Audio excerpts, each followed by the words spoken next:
Did God reveal language to man as He revealed Quran, the Holy Quran, to just one man, or did He reveal it to several men so that they could all talk to each other?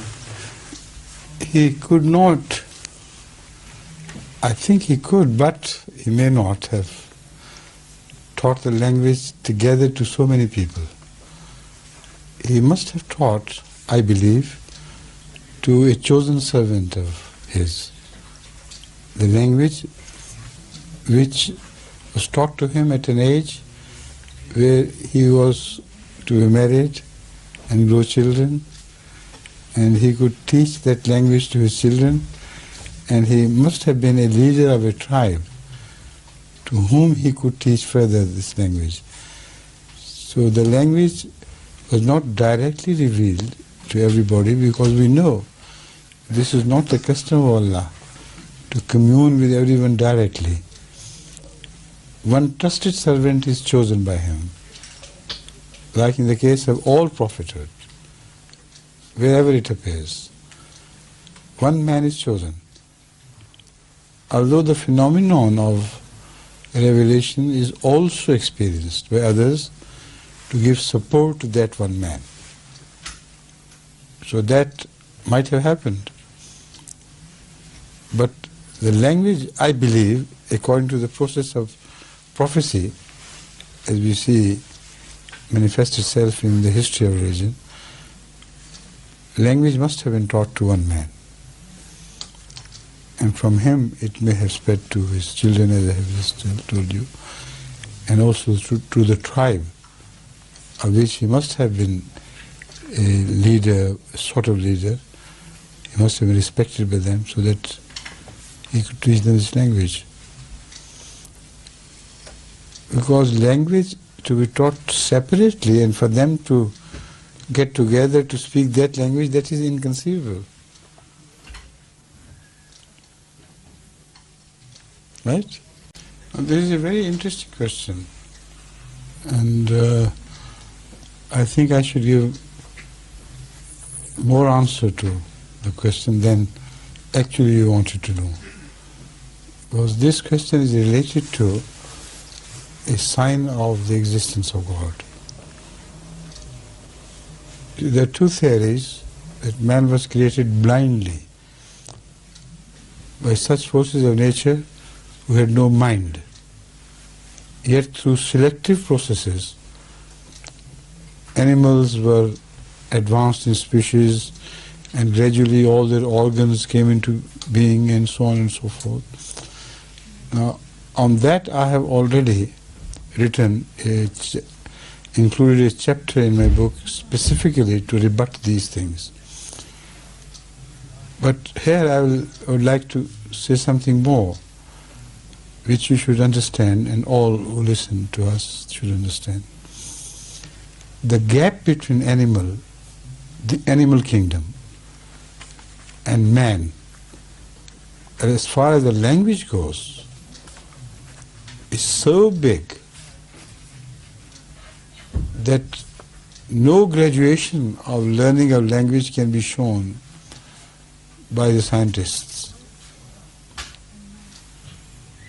The gap is so big that it defies the theory of evolution in that respect.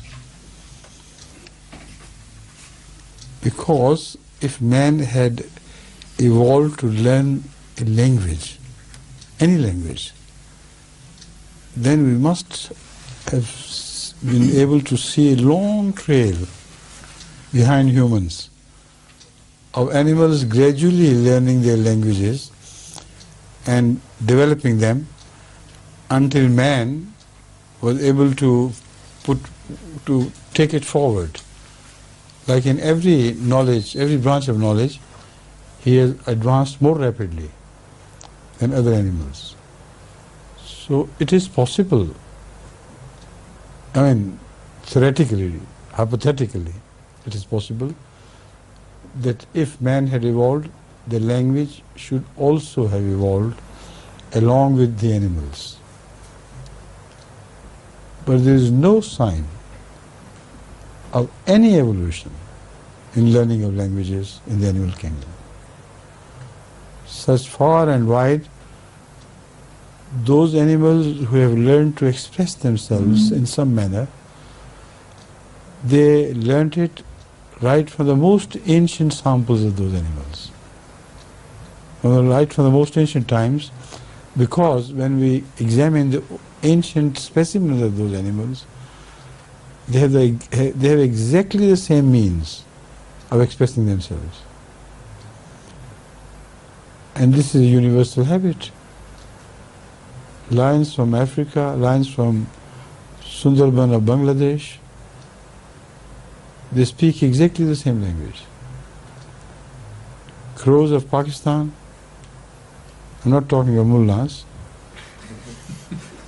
the crows of Pakistan speak exactly the same language as the crows of England do. Go to any island, any country, any continent, go to north and south, wherever an animal is found, he would stick to the same habits of expressing himself. Where do you find any sign of evolution of language in these things? The honeybee, right from the most ancient times, because it is recorded that honeybee is able to express herself far more clearly than any other animal in the world. But our expressions are fixed. There is no evolution in those expressions. Honeybee of 100,000 years ago used to use exactly the same expressions as the honeybee of today. The things which honeybee has learned must have learned from God, who etched these exceptional qualities into her so that she could express herself like no other animal in the world could. And she's just an insect and no evolution. The honeybee, when they are divided into different groups, categories, worker honeybees and this honeybee and that honeybee, soldier honeybees, the queen and those who help her. They all differently, they are made in the same way, but they are differently characterized. The character and the style of life given to them is different from each other. They perform different functions.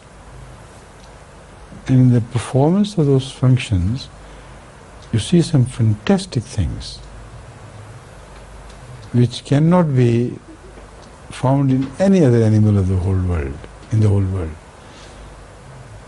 For instance, when a honeycomb, the colony of honeybees is about to swarm, when they have to leave the previous place where they had built their honeycomb and they want to go to some other place, it doesn't happen like just haphazardly.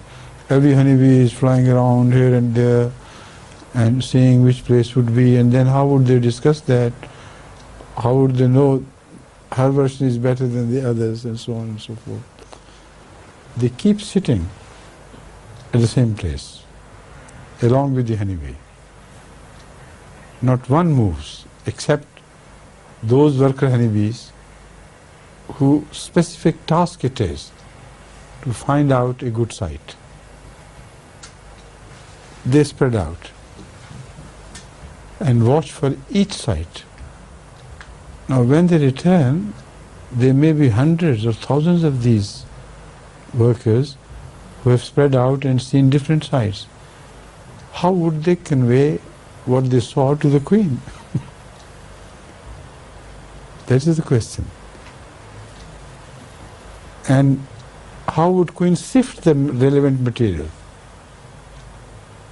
Unless she knows exactly what each returning honeybee has told her, and she has got that in her mind. and then another one, and another one. And until she receives all the reports and compares them, she doesn't decide to which side she should fly.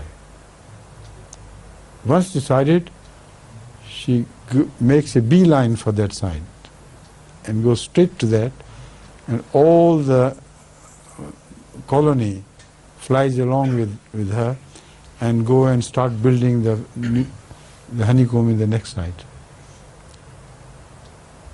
All this is amazing, but far more amazing is the way the scientists have learned the methodology in all this. Full marks to these scientists and no marks to these atheists who know these things and yet they are atheists. They have no right to be atheists. In this case, I'll tell you briefly what happens. Each honeybee, when it returns to the comb, dances in a very special way. Directing herself exactly in line with the thing, the area which she has scanned, and the tree she has discovered to be a good site for the next honeycomb. She keeps facing that, and then she dances, and then she turns sometimes and does this and that, and during that dance she tells the queen that the site I have seen is exactly half a kilometer from here, and the flowers around are plentiful,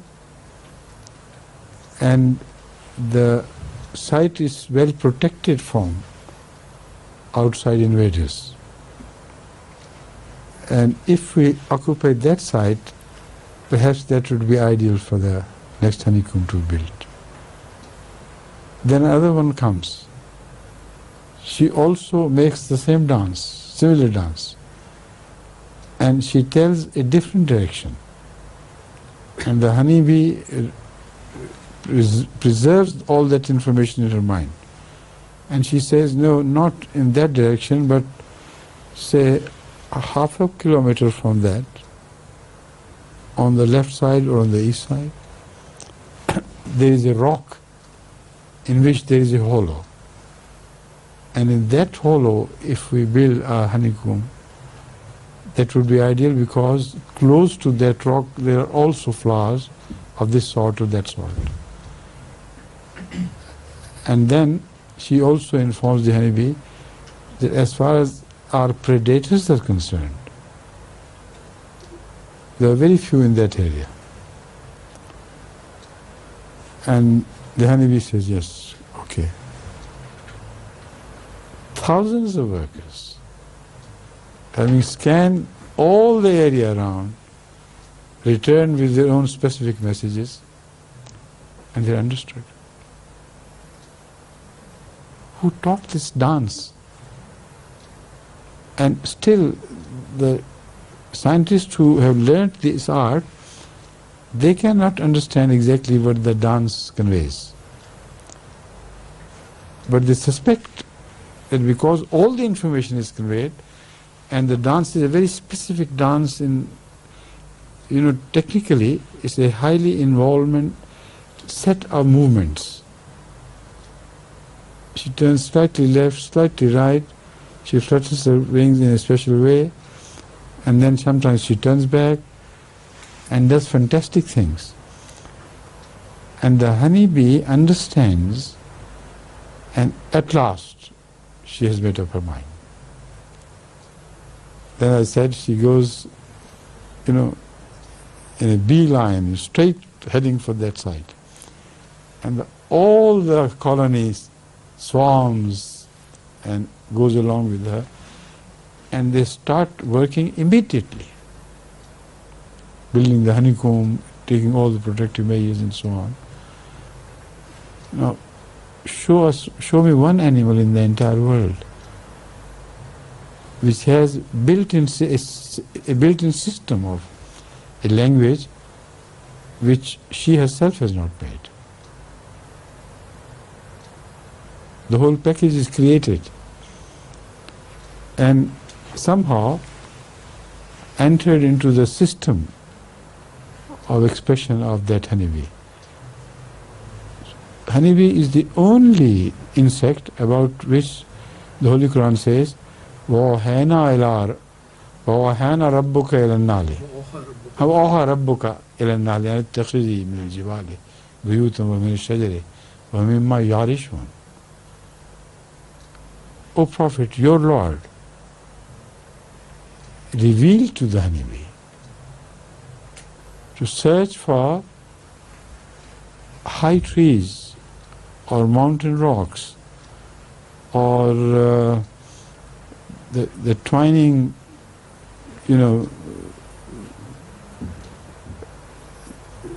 not the bushes, but all the vegetative growth, which like gourd and other things, twine around things, along trees or posts. So they go on building, they're growing their stem in a round way, either moving from right to left or left to right. And they twine along some long post, tall post, or tall tree. The Holy Quran says, and we also taught honeybee to search for them and always build her home at a lofty place, never on the ground. Does any honeybee act contrary to this? Right from the ancient times, they always build their houses high above. There's so much more to be said, but I'll briefly remind you that honeybee is just like an ordinary fly. The same insect, the same sort of wings. And that fly falls on filth, builds her home on refuse. And she is the carrier of disease. And this fly builds her house far away from land, where insects and other filthy things cannot in any way interfere with her way of life. And she is a means of cure, according to the Quran. One is a means of spreading disease, the other is a means of cure. And the one who is the means of cure is mentioned in the Quran as we revealed to her to do this, to do that, to do that, to do that, not to do this. Now the scientists, unfortunately not the Muslim scientists, but the Christian scientists, atheist scientists, have worked so hard on supporting the Quranic version without realizing what they're doing. Maybe they might have hesitated if they knew what they were working for. They're diligently serving the cause of the Quran and this little verse which speaks of the honeybee. So we were talking of languages.